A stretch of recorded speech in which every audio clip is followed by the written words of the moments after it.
የእንግሊዝ ፕሪሚየር ሊግ የዋንጫ ሽሚያ እጅግ በጠነከረበት በዚህ ወቅት ከመድፈኞቹ ቤት የወጡ አዳዲስ መረጃዎች የስፖርቱን ዓለም ትኩረት ስበዋል።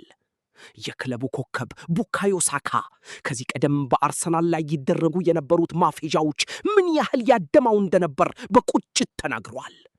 ሳካ ሲያብራራ ሰዎች በአርሰናል ላይ ሲያፌዙ መስማት በጣም ያሳዝነኝና ይከፋኝ ነበር።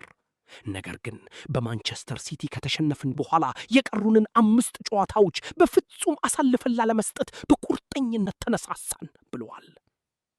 በሌላ በኩል ድንቅ ብቃቱን እያሳየ የሚገኘው ዴክላን ራይስ በበኩሉ አሁን እኛ ሻምፒዮኖች ነን በማለት የቡድኑን የአሸናፊነት መንፈስ በልበ ሙሉነት ገልጿል።